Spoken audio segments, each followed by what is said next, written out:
Episode kali ini diawali dengan kilas balik kedatangan Diyoza ke Bardo. Seperti yang diketahui, Diyoza dibawa lebih dulu dan langsung dikurung di sebuah sel. Sesekali ia juga dibawa ke ruang MCAP. Namun mesin itu tidak dapat menangkap memorinya karena terhalang oleh rasa sakit yang ia timbulkan sendiri dengan menusukkan besi runcing ke kepalanya. Orang-orang di Bardo akhirnya menyerah dan kembali mengurung Diyoza. Selama beberapa hari dikurung, Diyoza frustasi dan melakukan beberapa tindakan yang tidak wajar. Karena kegilaannya, setiap jam makan ia akan diikat di tiang pancang. Lalu seorang disciples akan menyuapinya bubur. Pada suapan pertama, Diyoza berpura-pura mual lalu menyandarkan kepalanya di leher disciples itu. Namun sebagai mantan teroris yang tidak mengenal rasa takut, ia menggigit leher sang disciples hingga darah pun muncrat. Tidak berhenti di situ, Diyoza juga mencungkil mata disciples itu untuk dijadikan kunci keluar dari sel. Diyoza terlihat berjalan santai di antara para disciples tanpa ada yang menyadarinya. Namun penyamarannya tidak sempurna karena ada seorang disciples yang menyadarinya. Diyoza yang tidak ingin mengambil resiko langsung menyerang para disciples itu. Ia menggunakan seluruh keahlian bela dirinya sehingga para disciples level rendah tidak berkutik sedikit pun. Dari kejauhan, ia melihat ancaman lain. Tanpa berpikir panjang, Diyoza langsung melemparkan pisau di tangannya hingga mengenai helm salah satu disciples. Akan tetapi, saat ia mendekat, orang itu membuka helmnya dan memanggilnya dengan sebutan ibu.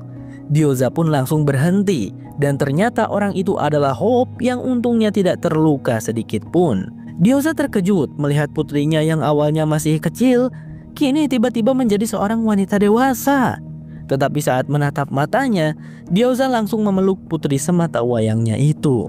Setelah itu ia beralih kepada Octavia yang terlihat lemas. Menjadi momen reuni yang indah bagi mereka. Tidak berlama-lama, mereka segera bergegas menuju lorong batu anomali untuk keluar dari planet tersebut. Singkat cerita, mereka sudah sampai di pintu lorong batu anomali.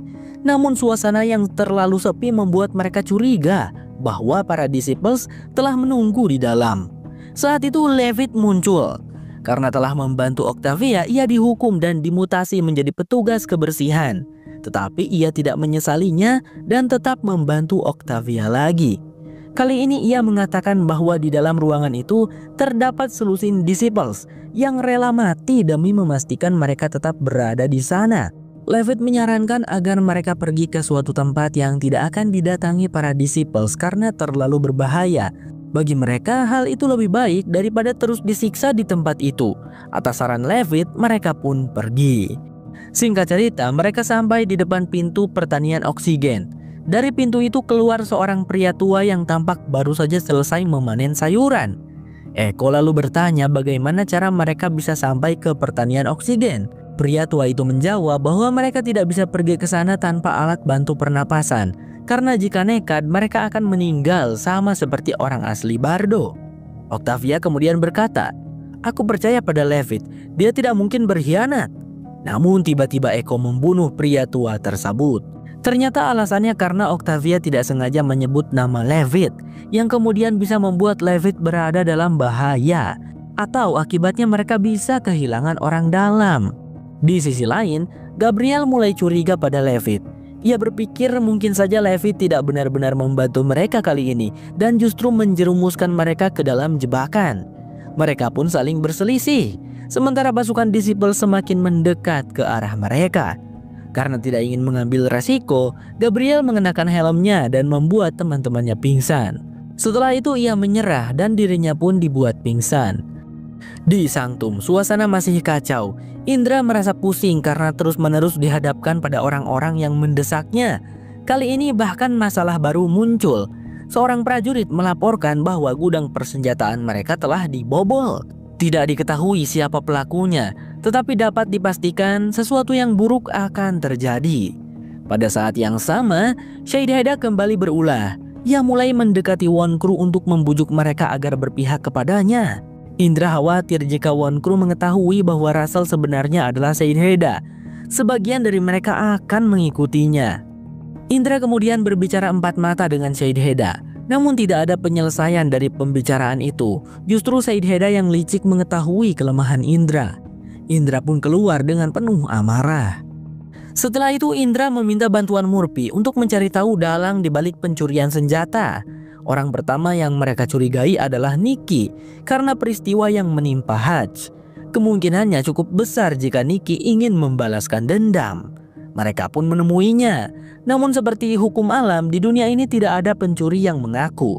Nikki justru memutarbalikkan fakta dengan terus membahas kejadian Hutch. Dari gaya bicaranya, Indra menduga Nikki memang terlibat dalam pencurian senjata itu. Tanpa mereka sadari, Nelson menerobos masuk ke sel Shadeheada. Ia berusaha membunuh komandan kegelapan tersebut.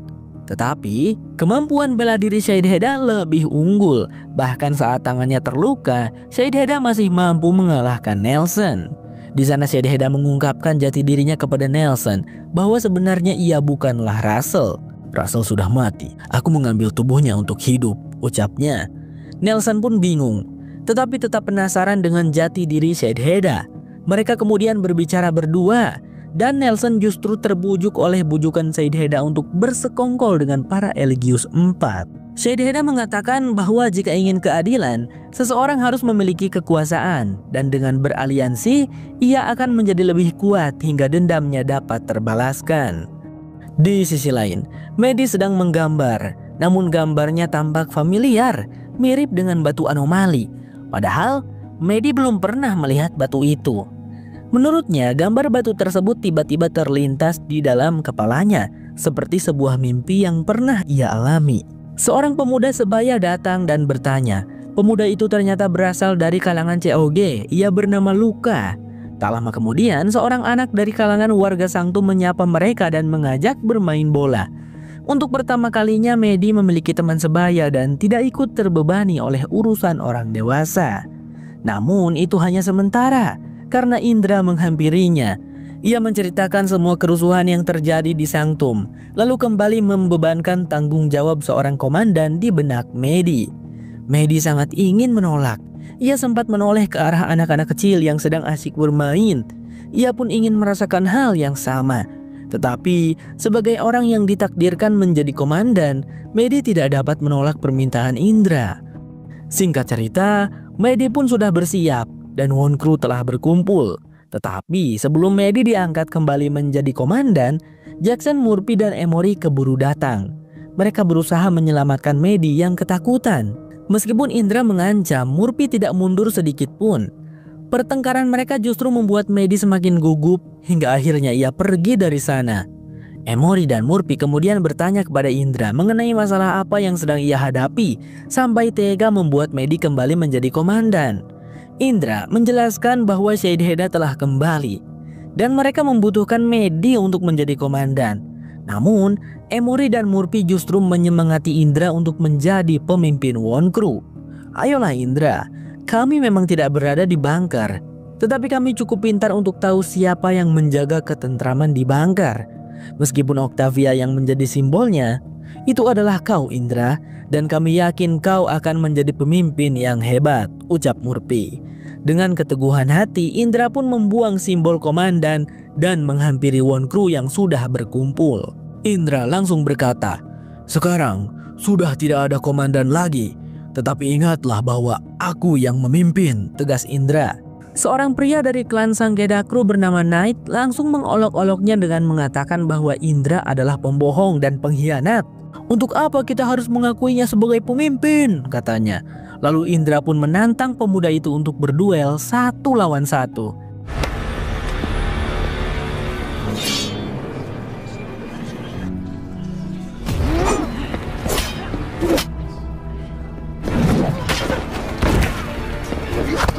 Pemuda itu kalah telak dan menanggung rasa malu, sedangkan Indra sedikit berorasi. "Kita tidak boleh lupa bahwa kita adalah One Crew. Bangkit dari abu bunker, melintasi bintang-bintang untuk mencari rumah baru. Sekarang ada sesuatu yang menginginkan kita gagal, dan jika kita tidak bersatu, maka semua yang kita lalui akan menjadi sia-sia." Mendengar hal itu, seluruh One Crew pun tersadar dan mengakui Indra sebagai pemimpin mereka. Sekarang kita akan berfokus pada petualangan Clark, Raven, Miller, Nila, dan Jordan yang telah terdampar di planet misterius penuh salju bernama Nakara. Udara dingin terasa menggigit, sunyi dan langitnya kelabu. Tidak ada tanda-tanda kehidupan di sana. Jelas, Nakara bukanlah planet yang mereka tuju. Karena planet itu tampak berbahaya, mereka harus segera keluar dari sana. Namun masalahnya, satu-satunya cara mereka bisa keluar dari planet tersebut adalah dengan batu anomali. Dari helmnya, Raven mencari batu anomali yang ternyata berada cukup jauh dari tempat mereka. Tapi sebelum mereka pergi, Clark menemukan sesuatu di balik salju tebal, yaitu mayat. Pada tubuh mayat itu terdapat simbol yang Clark kenali. Jika diperhatikan dengan seksama, simbol itu memang ada di Bardo. Menurut Raven, berdasarkan keterangan dari helmnya, planet itu sebenarnya digunakan sebagai tempat penampungan mayat, alias kuburan orang Bardo. Tidak ingin berlama-lama berada di sana, mereka pun bergegas mencari batu anomali yang ternyata berada di dalam sebuah gua. Mulut gua itu kecil dan gelap, tetapi mereka tidak memiliki pilihan lain. Raven memimpin ekspedisi di depan. Semakin dalam mereka masuk, semakin sempit pula terowongan yang harus dilewati. Mereka pun terpaksa merangkak untuk melewatinya. Tidak lama kemudian, Raven menemukan celah dari lubang sempit itu. Tetapi ia merasakan sesuatu yang mendekat. Tiba-tiba seekor laba-laba raksasa muncul dan menerkam wajahnya. Untungnya Raven memakai helm yang melindungi wajahnya sehingga ia tidak terkena langsung gigitan laba-laba tersebut. Raven kemudian menggunakan pisau di tangannya untuk menusuk laba-laba itu hingga pergi. Singkat cerita, mereka sampai di tengah gua yang cukup luas sehingga bisa berdiri. Sebenarnya mereka cukup ketakutan untuk melanjutkan perjalanan. Namun jalan keluar yang baru saja mereka lewati kini sudah dipenuhi dengan racun mematikan dari laba-laba tadi. Mau tidak mau, mereka pun harus terus melanjutkan perjalanan. Singkat cerita, mereka terus berjalan. Gua itu terus mengeluarkan suara misterius yang entah berasal dari mana. Masalah lain muncul ketika mereka dihadapkan pada jalan buntu. Sementara itu, batu anomali masih berjarak 40 meter. Jaraknya sudah cukup dekat. Tetapi, tiba-tiba gua itu bergoyang. Lalu Raven dan Clark terpisah dari Jackson, Nilah, dan Miller. Mereka terpisahkan oleh dinding batu yang tidak bisa digerakkan sama sekali. Setelah menelaah sekeliling, Raven menyadari bahwa gua itu bukanlah sebuah gua, melainkan makhluk hidup. Artinya, mereka sebenarnya berada di dalam sistem pencernaan makhluk besar tersebut. Oh my god. Setelah lama berada di sana, kondisi perut makhluk itu tidak berubah. Raven pun beranggapan bahwa yang terjadi sekarang adalah karma dari perbuatannya yang telah mengorbankan Hutch di ruang penampungan. Namun Clark tidak setuju. Ia menguatkan Raven dengan berkata, "Kau orang paling baik, Raven. Aku lebih banyak membunuh daripada dirimu. Tetapi alasan kita membunuh adalah untuk menyelamatkan orang yang kita cintai," ucap Clark. "Tapi orang yang kita bunuh juga adalah orang yang dicintai orang lain," balas Raven. Perkataan itu langsung membuat Clark merasa bersalah. Mereka pun berpelukan dan saling menguatkan. Di sisi lain, di balik dinding yang memisahkan mereka, Jordan, Miller, dan Nilah kembali diserang laba-laba raksasa. Mereka menembaki laba-laba itu, tetapi malah membuat pemilik gua tersebut berontak. Beruntung dinding pemisah mereka runtuh, dan tepat di depan mereka batu anomali terlihat. Meskipun begitu, mereka kembali mengalami masalah. Helm Raven yang tadi dimakan laba-laba menjadi rusak, sehingga penglihatannya buram dan ia tidak bisa memilih planet selanjutnya. Bersamaan dengan Raven yang masih berjuang, Miller dan Nilah menemukan sebuah kain bergambar logo yang tampak sangat familiar, yaitu logo Second Dawn, komunitas yang membangun bunker tempat mereka tinggal di bumi. Hal itu semakin meyakinkan bahwa batu anomali ada di bumi. Untungnya tak lama kemudian Raven dapat mengendalikan helmnya dan ia pun segera membuka portal ke planet lain untuk keluar dari perut makhluk raksasa tersebut. Tunggu dulu guys. Para disciples kan katanya berasal dari bumi dan pergi ke planet Bardo menggunakan batu anomali. Jadi apakah mungkin para disciples itu adalah orang-orang dari bumi yang dulu pernah tinggal di bunker Second Dawn? Entahlah, masih menjadi misteri. The 100 bersambung. Episode dilanjutkan dengan kisah Gabriel dan kawan-kawan yang saat ini telah menjadi tawanan para disciples. Suatu hari Gabriel dibawa oleh para disciples ke lorong batu anomali. Di sana sudah ada Andres bersama seorang disciples bernama Lorenza yang sedang berdoa di depan sebuah mayat. Mereka mengatakan bahwa mayat tersebut adalah Orlando. Setelah dihianati, Orlando benar-benar putus asa dan memutuskan untuk bunuh Dirman. Lorenza kemudian membuka portal menuju Nakara untuk menghantarkan jasad Orlando ke sana. Setelah itu, Andres menyampaikan bahwa Gabriel akan diangkat menjadi salah satu disciples yang bertugas memecahkan kode-kode baru dari batu anomali. Gabriel tidak bisa menolak, karena jika menolak maka ia akan dieksekusi mati. Di sini juga Andres menjelaskan bahwasanya para disciples memiliki satu keyakinan, yaitu suatu hari nanti akan terjadi perang besar yang melibatkan seluruh umat manusia. Jika mereka menang, maka mereka akan transenden. Gimana cara bacanya tuh? Bahasa sederhananya seperti masuk ke surga. Namun, jika mereka kalah, maka seluruh spesies manusia di alam semesta akan punah, sama seperti yang dialami oleh orang-orang Bardo. Diceritakan bahwa orang-orang Bardo pernah berhasil memecahkan kode batu anomali yang membawa mereka ke perang terakhir. Namun mereka kalah dan akhirnya punah. Konsep transendensi ini masih belum jelas, tetapi yang pasti disebutkan bahwa Clark adalah kunci utama untuk hal tersebut. Kembali ke Sanctum, Murphy dan Emory baru saja terbangun. Mereka masih menjalankan peran sebagai Kylie dan Daniel. Bahkan Emory dengan sukarela mengadakan sebuah acara untuk menyatukan para COG dan warga asli Sanctum, yaitu acara mencocokkan tes DNA para COG dengan warga Sanctum. Para COG dulunya adalah bayi-bayi nul yang dipersembahkan kepada tanaman merambat. Tetapi Gabriel mengambil bayi-bayi itu dan merawatnya. Karena itulah mereka disebut Children of Gabriel atau anak-anak Gabriel. Pada saat yang sama, Maddie sedang menjalani terapi bersama Jackson. Akibat tekanan yang diberikan Indra tempo lalu, kesehatan mental Maddie memburuk dan ia terus menggambar hal-hal yang sebelumnya tidak pernah ia lihat. Namun sudah dapat dipastikan bahwa gambar-gambar Maddie ada kaitannya dengan batu anomali. Karena Jackson tidak mengetahui tentang anomali, ia hanya menganggap Maddie memiliki imajinasi yang bagus dalam seni. Agar Maddie lebih rileks, Jackson mempersilahkannya untuk bermain bersama teman sebayanya. Tak lama kemudian, Emory menghampiri Jackson dan memberikan sampel dari para COG untuk dilakukan tes DNA dengan warga Sanctum. Hasilnya akan diumumkan pada acara yang digelar sore nanti. Sebenarnya, alasan Emory melakukan kebaikan itu bukan semata-mata karena ia ingin disembah atau dianggap sebagai dewa. Ia merasa nasib dirinya dan para COG sama, yaitu sama-sama dibuang oleh orang tua mereka. Jika Emory memiliki kesempatan untuk mengetahui siapa orang tuanya, ia ingin bertemu dengan mereka dan bertanya, kenapa? Lalu membuktikan bahwa mereka telah salah bertindak. Dengan tekad yang kuat, Emory ingin membantu para COG agar dapat mengetahui siapa orang tua mereka, sehingga masa-masa yang telah hilang bisa terbayar. Sementara itu, Murphy mendapat tugas memberi makanan kepada Shadeheada. Karena bujuk rayu Shadeheada sangat berbahaya, Indra tidak mengizinkan Wonkru maupun warga Sanctum menemuinya. Oleh sebab itu, Murphy diberikan tugas khusus untuk memberinya makan. Namun apakah Murphy tidak akan terperdaya? Tentu saja ia terperdaya, tetapi dengan cara yang berbeda.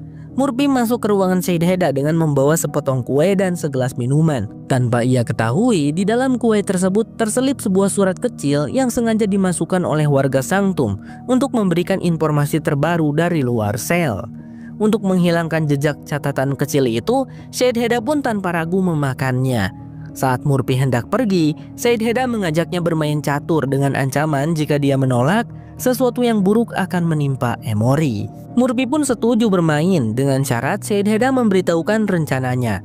Akhirnya mereka bermain catur dengan kesepakatan jika Murphy menang, Shadeheada akan mengungkapkan rencana buruknya sehingga Murphy bisa menyelamatkan Emory. Namun jika ia kalah, maka Emory tidak akan terselamatkan. Di sisi lain, Echo sedang menangis di dalam sel penjara. Ia teringat kenangan bersama Bellamy ketika mereka berada di Bahtera. Momen yang tidak pernah ia lupakan saat Bellamy pertama kali menciumnya. Semua itu tampak sederhana tetapi indah. Sepanjang hidupnya, Eko merasa tidak pernah ada yang benar-benar mengerti dirinya selain Bellamy. Di sana juga ada Octavia.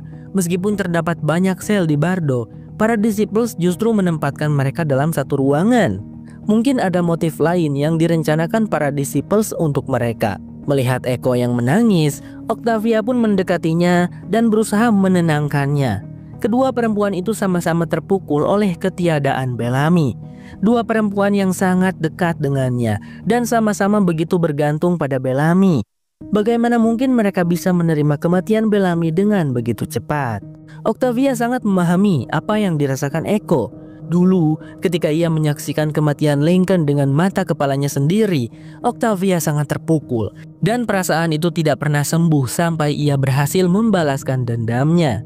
Octavia pun memeluk Eko, membiarkan Eko melampiaskan kesedihannya hingga ia tidak kuasa menahan tangis lagi. Di sel lain, Hope dan Diyoza dikurung bersama.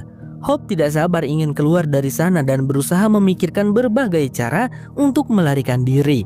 Namun ibunya tidak mengindahkan semua rencana yang dipikirkan anaknya itu, karena ia yakin tidak ada satupun yang akan berhasil dilakukan.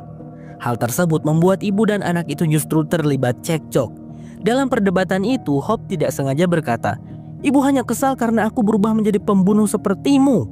Ucapan itu seketika membuat Diyoza terdiam dan memalingkan wajah. Semua rahasia yang ia simpan bertahun-tahun akhirnya terbongkar. Setelah itu Diyoza bertanya seberapa banyak Hope mengetahui tentang masa lalunya. Ia sangat benci jika Hope mengetahui keburukan dirinya, karena hal itu membuat hatinya hancur berkeping-keping. Hope adalah satu-satunya orang yang tidak melihatnya sebagai seorang pembunuh, melainkan hanya sebagai seorang ibu. Namun jika Hope mengetahui kebenaran tentang masa lalunya, ia bisa saja melihat Diyoza sama seperti orang lain, yaitu seorang pembunuh. Akan tetapi, Hope menegaskan bahwa ia tidak melihat ibunya sebagai pembunuh, karena ia tahu Diyoza melakukan hal-hal yang menurutnya benar. Mendengar itu, Diyoza merasa hal tersebut tidak sepenuhnya tepat, karena baru kali ini ia sadar bahwa melakukan sesuatu yang dianggap benar dengan cara yang salah tetaplah tidak tepat. Diyoza tidak ingin Hope terjebak dalam lingkaran balas dendam, karena baginya balas dendam hanyalah sebuah pertempuran tanpa pemenang. Dari perdebatan kecil itu, untuk pertama kalinya Diyoza menceritakan tentang ayah kandung Hope, yaitu McCreary. Ia berkata bahwa dulu ia menikah dengan McCreary hanya untuk mendapatkan dukungannya saat pemberontakan di kapal Eligius IV, dan tidak ada cinta yang tertanam di antara mereka. Meskipun demikian, Diyoza sangat mencintai Hope sepenuh hati, sama seperti seorang ibu pada umumnya. Namun Hope tetap bersikeras dan tidak ingin membusuk di sel para disciples selamanya. Akhirnya, Diyoza pun menantangnya untuk bertarung. Hope yang sudah berlatih bela diri selama 15 tahun bersama dua orang hebat dari kalangan disciples seharusnya memiliki cukup kemampuan untuk mengalahkan ibunya. Akan tetapi, pengalaman tidak pernah berbohong. Diyoza berhasil menang dan Hope kalah telak. Hope pun menangis di pelukan ibunya, melampiaskan kesedihan yang selama ini ia pendam sendirian. Belasan tahun hidup tanpa ibunya membuat dirinya rapuh sekaligus kuat. Ia ingin membalas dendam kepada mereka yang telah merenggut masa kecilnya bersama ibu dan bibinya. Sementara itu di ruangan lain, Eko sedang menyayat wajahnya sendiri dengan pecahan kaca. Konon hal itu adalah tradisi klan Azgeda ketika mereka hendak berperang. Dari situlah Eko menyadari alasan mereka ditempatkan dalam satu sel. Para disciples hanya peduli pada satu misi, yaitu perang terakhir.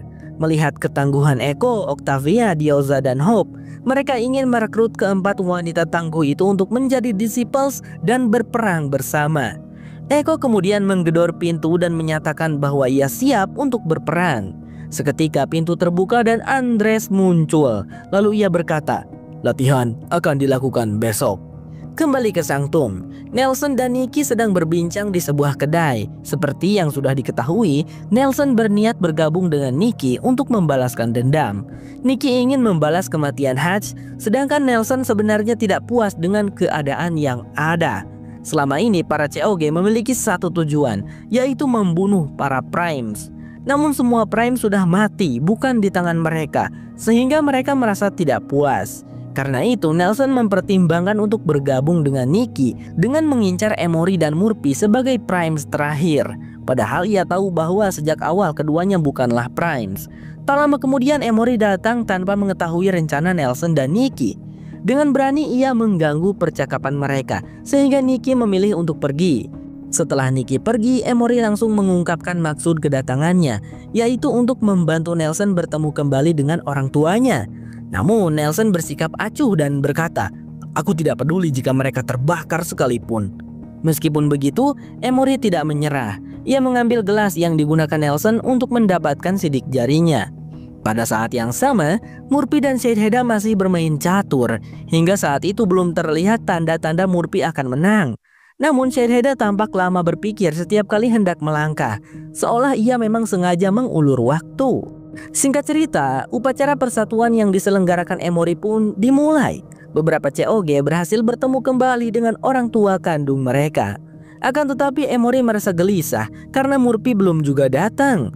Tanpa kehadiran Daniel Primes, upacara persatuan tidak akan dianggap penting oleh warga Sanctum.